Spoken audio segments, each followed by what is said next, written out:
Certamente, você já ouviu muito que Bangu é o bairro mais quente da cidade do Rio de Janeiro. Mas que fenômenos climatológicos contribuem para que as altas temperaturas do bairro sejam tão conhecidas? Será que Bangu meio que perdeu o seu posto de quentão para outros lugares? O que houve? Bem, bora começar falando do efeito FON na Baixada de Bangu, descrito pelo professor Andrews de Lucena. Você sabe o que é isso? Veja aí na figura. O bairro, assim como os seus vizinhos, está localizado entre os maciços da Pedra Branca e Jericinó-Mendanha.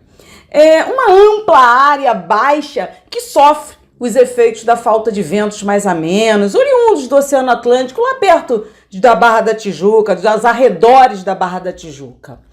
Esses ventos úmidos que chegam do Atlântico sobem o Pedra Branca, chovem e depois descem mais secos, morro abaixo, em direção a Bangu, seguindo aquelas áreas mais desmatadas da Serra de Bangu. São ventos mais quentes e secos que não contribuem para a amenização do calor nessa grande mancha urbana, que é Bangu, não é mesmo? Você sabe, depois que a fábrica Bangu chegou, o adensamento urbano só cresceu, principalmente a partir da segunda metade do século passado, e a transformação das chácaras em ruas, casas, prédios. É a urbanização própria da cidade do Rio de Janeiro e que também ocorreu em quase toda a zona oeste do Rio. Essa urbanização só aumenta a temperatura, entende? Dá uma olhada nesse gráfico aí da minha dissertação de mestrado que mostra a média de temperaturas entre os anos de 1930 e 60, que está de cor azul. E a outra média de temperatura considerando os anos entre 1960 e 1990, que está em vermelho.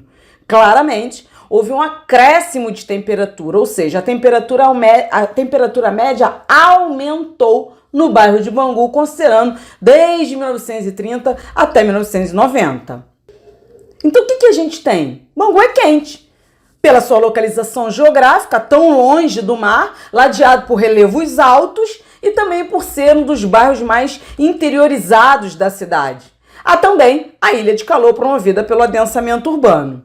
Mas como é que a gente sabe disso? De onde vem esse gráfico? Havia uma estação meteorológica nos jardins da fábrica Bangu que funcionou durante décadas. Então, os registros eram realizados e seus dados paravam sim nas mãos do povo e da imprensa, por que não? Então aparecia o tempo todo na mídia. E também servia para ciência, para pesquisa, para minha própria pesquisa.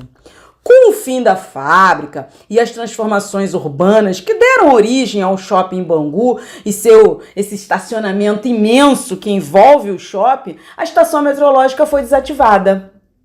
E aí, como é que a gente vai medir a temperatura de forma bem profissional, sistemática, todo dia? Não dá mais. Em 2021, uma reportagem do RJ1 fez até uma análise bem simplificada. Como é que eles fizeram? Colocaram 2 termômetros, um em Bangu e outro em Irajá. E aí você já sabe a resposta. Bangu registrou temperaturas mais altas. Mas acontece que bairros como Irajá, Santa Cruz, Maracanã continuam com suas estações meteorológicas. E aí despontam na mídia como os bairros mais quentes. Mas a gente ganha de longe esse ranking tão complicado, tá? E o que nós, você, podemos fazer para dar um refresco para essa população? Bom, a gente tem que ajudar a reduzir o concreto, aumentar o verde. E aí, como é que a gente faz isso? Reflorestando as encostas, principalmente na Serra de Bangu, na Serra do Mendanha, arborizar ruas e praças públicas. O povo deixar de cimentar tudo no quintal, deixar algumas árvores. Bora ajudar, né, meu povo?